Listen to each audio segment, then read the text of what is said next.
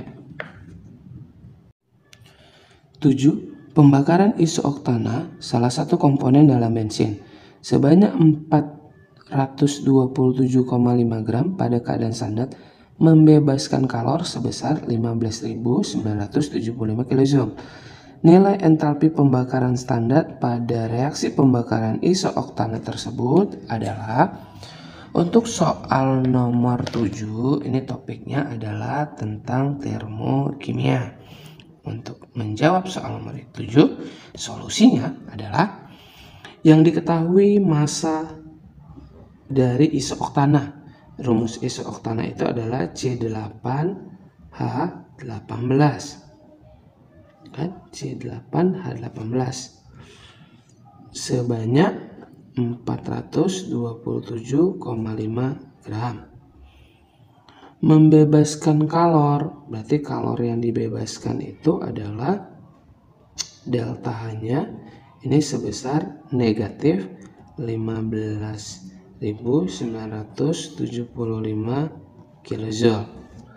Katanya nilai entalpi pembakaran standar. Jadi kalau pembakaran standar itu ini. Jadi ada isooktana yaitu C8H18. Kalau dibakar dengan menggunakan oksigen menghasilkan CO2 ditambah H2O. Di sini C-nya ada 8, di sini 1, berarti kali 8, hanya ada 18. Berarti sini kita kalikan dengan 9 ya. Kemudian O-nya, di sini ada 16 tambah 9. 16 tambah 9 itu adalah 25. Berarti di sini adalah 12,5 ya kan? Atau 25/2. Oke, yang dikatakan dalam keadaan standar itu adalah si isooktananya dalam kondisi 1 mol. Nah, berarti ini 1 mol. Berarti pertanyaannya gini. Kalau misalnya masanya 427,5 gram, kalori yang dibebaskan minus 15975. Jadi kalau dia 1 mol berapa? Berarti ya udah tinggal kita bandingin aja. sebenarnya delta H1 per N1 sama dengan delta H2 per N2. Delta H1 nya minus 15975 per N ini adalah mol. Mol itu rumusnya gram per mr. Berarti gramnya 427,5 gram per mr nya. Jadi mr dari Si seoktana C8H18 ini adalah sebesar 114. Sama seperti tadi ya. Jadi ARC itu sama dengan 12, ARH sama dengan 1. Jadi 12 kali 8 ditambah 1 kali 18. Totalnya adalah 114. 114 sama dengan delta H2 per dalam keadaan standarnya berarti 1 mol. 427,5 bagi 114 ini habis. Ini adalah 3,75. 15.975 dibagi 3,75, delta H yang kedua adalah sebesar minus 4.260 kilojoule per mol, sehingga jawabannya adalah yang C. Bisa ya? 8. Waktu paruh thorium 234 sekitar 50 hari. Jika 48 gram thorium disimpan selama 100 hari, maka massa thorium yang masih tersisa adalah, untuk soal nomor 8, ini topiknya adalah unsur radioaktif yaitu waktu paruh. Solusinya adalah, nah dari sini diketahui waktu paruhnya atau T setengahnya itu sebesar 50 hari. Jika 48 gram thorium disimpan, berarti ini mau disimpan, berarti massa awalnya sebesar 48 gram. Selama 100 hari, berarti T-nya ini adalah 100 hari. Maka massa thorium yang masih tersisa, berarti yang ditanya adalah NT, massa sisanya. Nah, rumus waktu paruh itu adalah NT sama dengan N0 1/2 pangkat T per T setengah. N0 nya 48, 1/2, T-nya 100 hari per 50. Jadi ini T-nya boleh kalau di atas jam, di bawah jam, kalau di atas detik, di bawah detik, kalau hari-hari, bulan-bulan, tahun-tahun. Jadi bebas ya. Yang penting intinya sama satuan yang atasnya. 100 bagi 52. Berarti 48, 1/2 1, 2/2 4. Berarti 48 kali 1, 48 bagi 4 adalah 24 gram. Yang ditanya massa thorium yang masih tersisa. Berarti yang tersisa adalah 24 gram ya, yang tersisa. Kalau misalnya yang habis, kalau ditanya misalnya massa thorium yang habis, misalnya yang habis atau yang meluruh, berarti tinggal kurangkan 48 dikurang 24. Ini sama dengan berapa? 24 juga, sama berarti. Oke, seperti itu ya. 9. H2SO4 pekat 98,99% dengan massa jenis 1,84 kg per liter, MR-nya sama dengan 98, digunakan untuk membuat 100 ml larutan asam H2SO4 0,5 m. Maka volume yang dibutuhkan adalah sebanyak, soal nomor 9, ini topiknya adalah tentang pengenceran. Jadi topik tentang pengenceran yaitu larutan. Solusinya diketahui persennya, berarti persen dari si H2SO4 pekat itu sebesar 98,99%. Massa jenisnya berarti ρ-nya 1,84, MR-nya adalah 98, digunakan untuk membuat. Berarti kalau untuk membuat ini adalah larutan yang mau dibuat, berarti setelah diencerkan kan gitu ya. Berarti ini volumenya yang kedua berarti 100 ml karena digunakan untuk membuat. Molaritasnya adalah 0,5 m. Ini adalah yang kedua. Nah, ini topiknya adalah tentang pengenceran. Kalau pengenceran itu adalah dari larutan pekat dibuat menjadi larutan yang lebih encer. Jadi dari pekat dibuat menjadi larutan yang lebih encer, atau dari konsentrasi yang lebih tinggi dibuat ke konsentrasi yang lebih rendah. Rumusnya adalah M1V1 sama dengan M2V2. M2-nya udah dikasih tahu 0,5, volume 2 sudah dikasih tahu 100 mili. Yang ditanya adalah volume yang dibutuhkan, berarti volume 1 yang ditanya. Volume 1 ditanya, molaritas yang pertama. Nah, yang pertama itu berupa larutan pekat, yang diketahui adalah persen masanya, rho-nya, dan mr-nya. Jadi apa hubungan antara persen massa, rho, dan juga mr? Jadi rumus molaritas itu ada, nanti rumusnya adalah 10 dikali rho dikali persen massa, jadi per mr-nya. Nah, ini adalah rumus mencari molaritas. Dikali volume 1 sama dengan M2 dikali V2.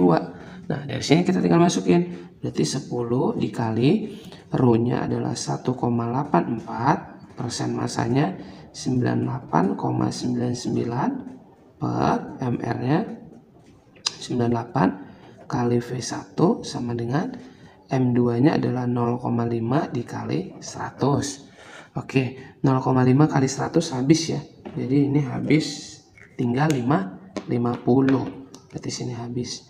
Ini habis 0, ini habis, berarti jadinya 50 ya. 5 kali 10 50. Nah, ini gini aja. Ini kan 98,99, ini kan 98. Jadi kan hampir mirip ya. Berarti kita matiin aja deh gitu. Karena nggak mungkin kita menggunakan kalkulator menghitungnya. Jadi karena ini dia hampir mirip, matikan aja. Nanti jawabannya berarti di antara sekitar segitu ya. Berarti V1 ini sama dengan 50. Ini kali berarti ya. Ini kali kemarin jadi bagi, berarti 10 bagi 1,84. Oke, ini mati nolnya, berarti tinggal 5 dibagi 1,84. Nah, ini baru harus kita bagikan kan. 5 dibagi 1,84 itu adalah sekitar 2,72 ml. Sehingga jawabannya adalah yang A. Seperti itu ya. Jadi kalau ada yang mirip, nanti boleh dimatikan aja biar lebih mudah. Nomor 10. Logam kromium yang banyak digunakan untuk melapisi logam lain agar tahan karat dibuat dengan proses Goldsmith. Pada proses ini senyawa krom 3 oksida direduksi dengan logam aluminium menghasilkan logam krom dan aluminium oksida. Persamaan reaksi tersebut adalah, nah ini topiknya adalah mengenai persamaan reaksi. Ini mudah ya. Oke, solusinya. Pada proses ini senyawa krom 3 oksida. Jadi gini, kalau krom itu kan dia Cr. Cr-nya itu adalah Cr3 positif. Tahu dari mana dia Cr3 positif? Karena di situ ada krom 3. Berarti Cr-nya 3 positif nih, krom 3. Oksida berarti krom berikatan dengan oksigen. Oksigen itu kan golongan 6 sehingga muatannya negatif 2. Berarti ini Cr2O3. Jadi 3-nya kasih ke O, 2-nya kasih ke Cr. Jadi Cr2O3. Itu adalah rumus krom 3 oksida. Berarti Cr2O3 direduksi dengan logam aluminium. Berarti aluminium itu adalah si Al. Menghasilkan logam krom. Berarti Cr ditambah aluminium oksida. Aluminium Al itu kan golongan 3A. Berarti muatannya positif 3. Sedangkan oksida ingat tadi O2 min, tinggal silangkan 2-nya kasih ke Al, berarti Al2, 3-nya kasih ke O, O3, berarti ditambah Al2O3. Jika ada persamaan reaksi, ini wajib kita setarain terlebih dahulu. Ini Cr-nya 2, di sini 1, berarti kali 2. Ini Al-nya 2, di sini 1, berarti kita kali 2. O-nya 3, O-nya 3 sama ya. Berarti kita tinggal tulis ini Al-nya 1 salah. Ini Al-nya 1 salah, ini 4 salah, ini 1 salah, ini 2 ya. Cr2O3, 2Al, 2Cr, Al2O3. Sehingga jawabannya adalah yang E. 11, ini adalah nomor terakhir di soal Simama 2016. Perhatikan grafik titrasi asam basa berikut. Ini menyatakan pH, di sini menyatakan volume. Berdasarkan grafik tersebut, titrasi asam basa dari larutan. Oke. Untuk soal nomor 11, ini adalah topiknya mengenai titrasi asam basa. Solusinya. Oke, kalau dikatakan titrasi asam basa, berarti ini ada reaksi antara asam dengan si basa. Jadi cara menentukannya dari grafik ini sebenarnya ada yang namanya titik ekuivalen. Berarti di sini kita lihat titik ekuivalen. Nah, apa yang disebut dengan titik ekuivalen? Jadi kalau titik ekuivalen itu adalah titik saat asam dan basanya tepat habis bereaksi. Jadi artinya ketika asam ditambah basa itu kedua-duanya habis bereaksi. Nah, jadi kalau misalnya gini, ada asam kuat ditambah dengan basa lemah, ini akan menghasilkan garam ditambah yang namanya air. Nah, menentukan titik ekuivalennya gini aja. Ekuivalennya itu mudah. Nah, tadi kan kalau dikatakan titik ekuivalen itu asam sama basa dua-duanya habis, berarti membentuk hidrolisis garam. Berapa pH garamnya? Gini, kalau kuat sama lemah kita adu, pasti menang yang kuat. Siapa yang kuat? Asam. Berarti kalau dia asam kuat tambah basa lemah, berarti yang menang yang kuat, maka pasti titik ekuivalennya pH-nya di bawah 7. Itu yang terjadi. Yang berikutnya, kalau nanti ada asam lemah ditambah dengan basa kuat, ini akan menghasilkan garam ditambah air. Nah, pada saat ini nanti dia mencapai titik ekuivalen itu dengan pH berapa? Nah, lemah sama kuat diadu menang yang kuat. Siapa yang kuat? Basa. Pasti titik ekuivalennya lebih besar dari 7 karena basa lebih besar dari 7. Jadi kalau misalnya ada asam kuat dititrasi dengan basa kuat, ini akan menghasilkan garam ditambah air, berarti di sini nanti titik ekuivalennya itu berapa? Ingat, ini kan kuat sama kuat. Kalau kuat sama kuat diadu mana yang menang? Nggak ada yang menang, netral. Berarti titik ekuivalennya ini pH-nya sama dengan 7. Jadi kalau ada asam lemah ditambah dengan basa lemah menghasilkan garam ditambah air, maka titik ekuivalennya itu adalah pH pada saat berapa. Jadi kalau lemah sama lemah diadu mana yang menang? Nggak ada yang menang kan, karena lemah sama lemah. Berarti kalau gitu sebenarnya tergantung sama Ka dan Kb-nya. Kalau Ka lebih besar daripada Kb berarti dia asam. Kalau Ka sama dengan Kb berarti titik ekuivalennya netral, berarti pH-nya 7 lah itu. Berarti kalau Ka-nya lebih kecil daripada Kb, maka ini adalah si basa. Tapi kalau misalnya asam lemah dengan basa lemah, ini sekitar ya, berarti sekitar lah. Kurang lebih itu ada di 7, tapi tidak pasti. Tergantung sama nilai Ka dan Kb-nya. Tapi sekitar 7-an gitu, 7, berapa atau di bawahnya 6, pokoknya mendekat-dekati 7 lah. Kalaupun misalnya dia basa di atas 7 dikit, kalaupun asam di bawah 7 dikit gitu ya. Oke. Nah, sekarang di sini kita lihat titik ekuivalennya. Titik ekuivalennya itu adalah 5,2. Berarti 5,2 ini menunjukkan apa? Menunjukkan pH-nya di bawah 7. pH-nya di bawah 7. Berarti kalau pH-nya di bawah 7, maka di situ antara siapa? Pastinya asam kuat dengan basa lemah. Oke, kita cek ya. CH3COH ini asam lemah. Berarti ini adalah asam lemah dengan basa kuat. Berarti kalau kuat sama lemah diadu pasti menang yang kuat, maka titik ekuivalennya pasti lebih besar dari 7. Asam lemah dengan basa lemah. Jadi ini asam lemah. Ini adalah basa lemah, sama-sama lemah, berarti pH-nya sekitar ya, 7. Ini asam kuat dengan basa kuat, ini pH-nya pasti sama dengan 7, titik ekuivalennya. Ini ada asam kuat, ada basa kuat, sama-sama kuat, berarti pH-nya 7, titik ekuivalennya. Ada asam kuat dengan basa lemah, ini kuat sama lemah diadu menang yang kuat. Yang kuat adalah asam, berarti pH-nya lebih kecil dari 7. Oke, sehingga jawabannya adalah yang E. Oke, buat teman-teman tetap semangat yang mau mengikuti ujian Poltekkes baik si mama maupun mandiri. Apabila video ini bermanfaat, bisa di like, komen, dan subscribe, serta di-share ke teman-teman yang lain agar video ini bermanfaat.